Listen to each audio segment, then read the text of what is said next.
Welcome to the Rome Boys podcast. I'm with the wonderful queen of the cruise. The queen of the cruise. Teresa Tomeo. I wish I were queen of the world, but that's our lady. She's the queen of everything, amen, right? Amen. The queen of the sea, St. That's Mary, right. Star of the Sea. Star of the sea, yeah. This is a real ocean behind us. Not a green screen. Yes. Can you hear the waves? It's beautiful. Here we are. So we're here to talk about your book, Teresa. Yeah. Thank you so much.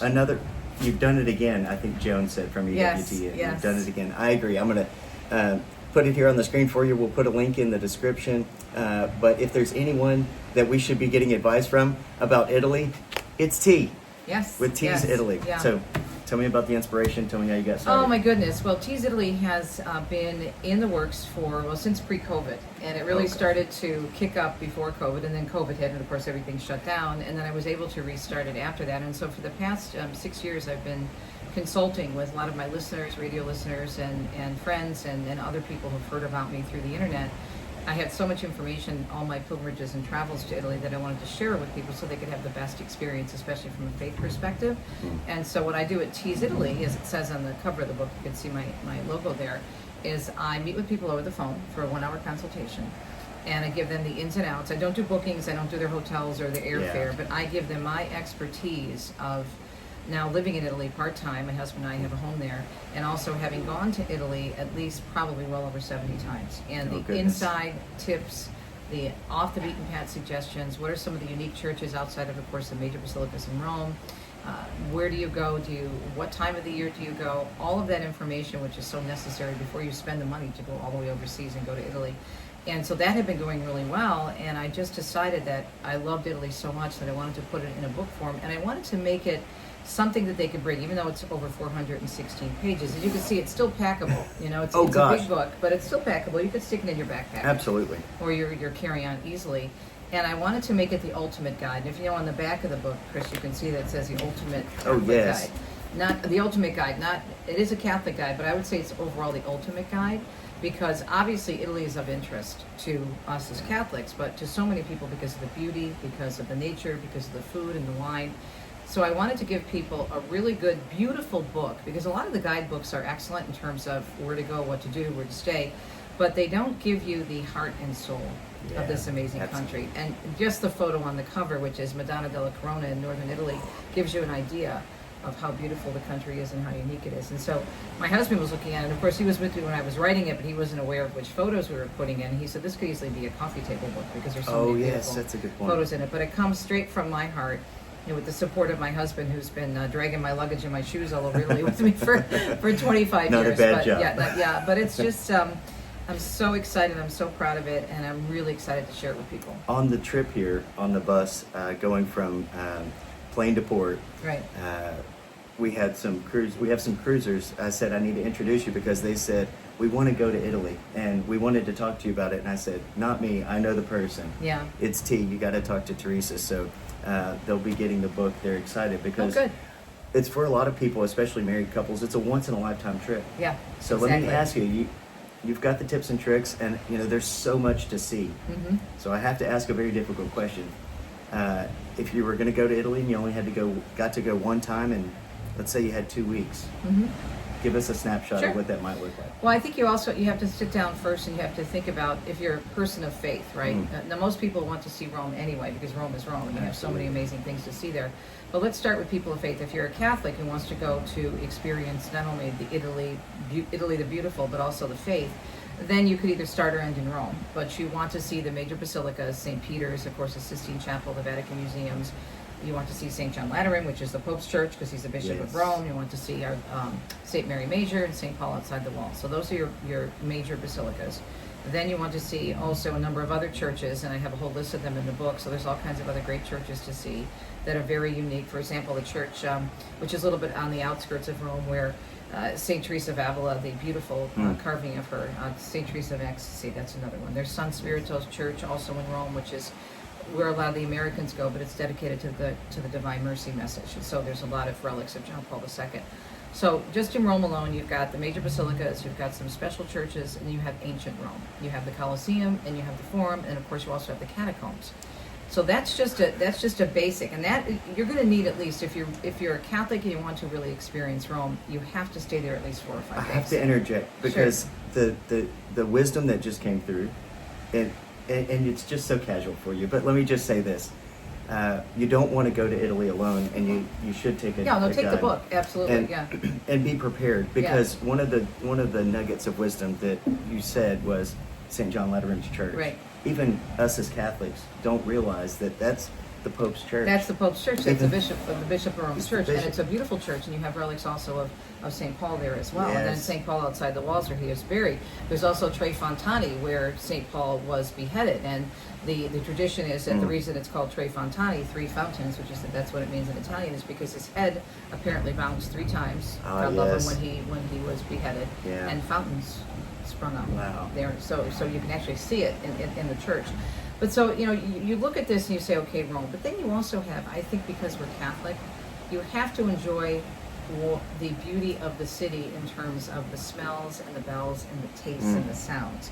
And so, yes, you want to see all the religious things, but we're not just spirits floating around. God gave us a body. The Yes. incarnation is proof of that, right? Yeah. So you want to enjoy the neighborhoods. There's 2 neighborhoods that I love that you can spend some time in. Even when you're done touring, you can go to Testaccio or you can go to Trastevere. These are 2 old neighborhoods in Rome, some of the best restaurants ever. So you get a flavor of the religious, but then also some fun things. I also recommend going to one of the many rooftop restaurants or bars in Rome and have an aperitivo and my favorite cocktail, the Aperol Spritz, and just enjoy the views and give yourself a break. Do 1 tour a day, no more.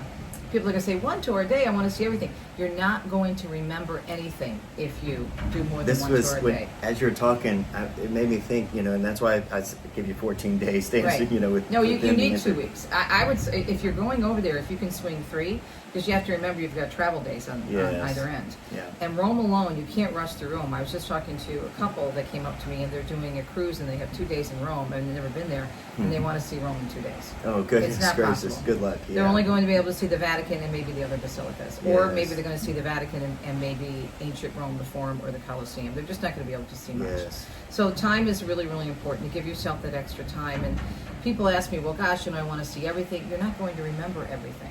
So if you've got 2 weeks, you spend a chunk of it in Rome, and then you have to venture out. Yes. And you have to go into my favorite region, where my husband and I live now part-time, to Umbria.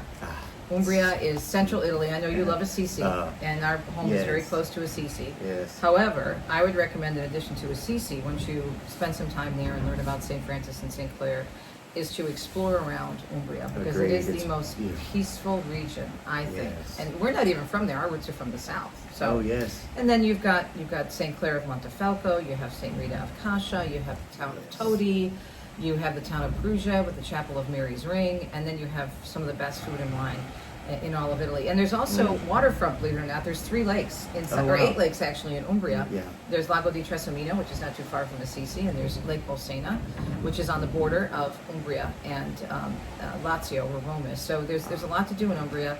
You could spend a week there, and if you stay in Umbria, you're close enough to go to Tuscany and see Florence or Siena. Oh, yeah. But I would recommend staying in Umbria because it's so peaceful. Florence is great, those places are great, but they're big cities, and you are going to be dying to get back to the rolling hills of Umbria. So that's just like a little nutshell in terms of if you had 2 weeks, this is what I recommend. Yep. We went my first time to Italy and went to Assisi, and you can see Umbria, from, and they used to be in turmoil, in battle, and just to see the peace now.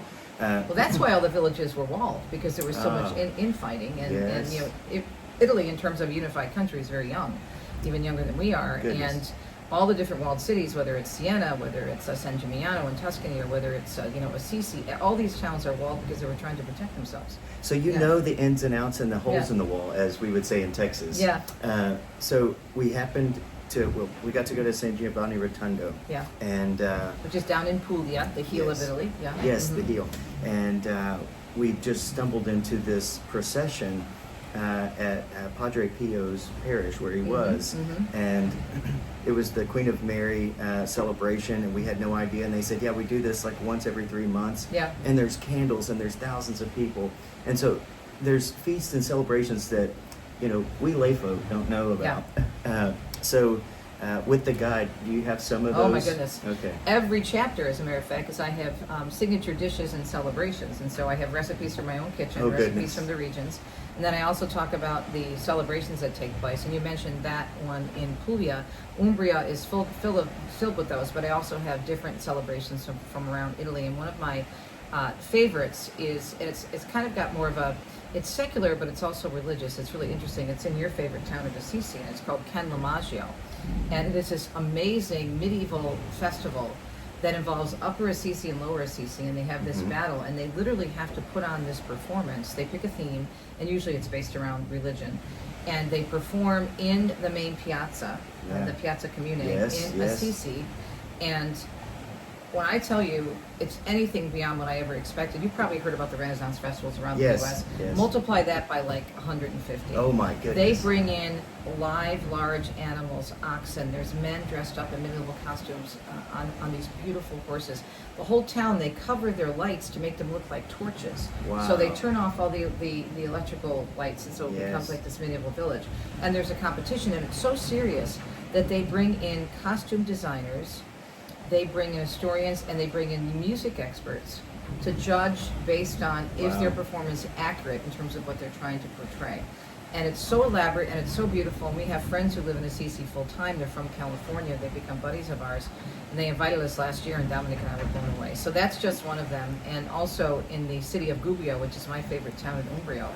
In Umbria, they have this festival called the Cherry Festival, these giant candles where they carry up this hill all the way up a mountain, and they bring thousands of people, and it's just, it's amazing. Unbelievable. Amazing. So yeah, celebrations, signature dishes, all in the book.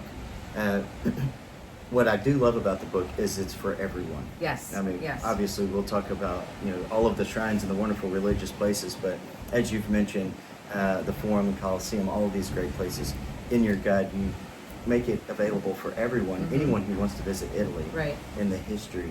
I think that, as Americans, oftentimes we think, oh, we've been around for so long, 200 years or so. Please. The wall around Rome is, Right. over 1,000 years old. So, so we're gonna definitely put the book on our site and share it. But I just, honest to goodness, want this to be available to anybody, because when you experience Italy, the rich history of, you even touched on it with some of the religious and the secular, the governments and everything in Rome. So it's all in the book. It's all in the book, Italy Shrines and Wonders. It's being published by EWTN, and I did want to mention that. So excited that EWTN is doing this book. It's my first book with them. But they're also doing an online series with me for the book. I shot in Italy. Really? They set up their crew from Rome, and we went all over wow. Umbria and all over Lazio, which is the region of Rome. We went to a couple of different places. And so that'll be available, and it'll come with a study guide, and it'll come with me standing in front of St. Mary Major in Assisi, where our new saint, St. Carlo Acutis, is buried. Yes. And also going to the town of Todi and other towns around Umbria and Lazio, and talking about these beautiful places, and giving you lessons, what to learn about the faith in this online learn series based on the book Shrines and Wonders. If I didn't think that maybe God had a hand in all of it, I don't know how we would have landed in some of the places we did. We go to this church on our pilgrimage with our pilgrims, and there's Carlo Acutis.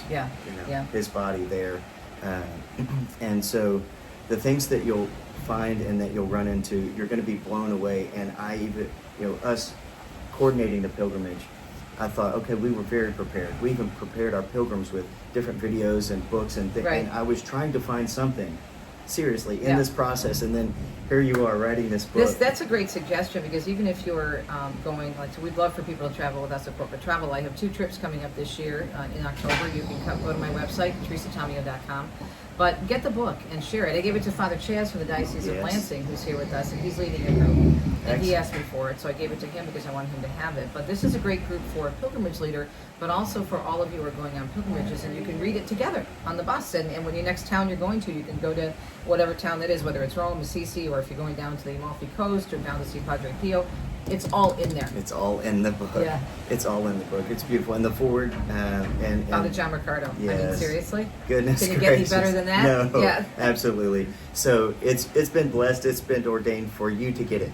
Yes, It's a great please, book. please. I hope you like it. Teresa, thank you so much. Thanks, Chris. Ciao. Ciao.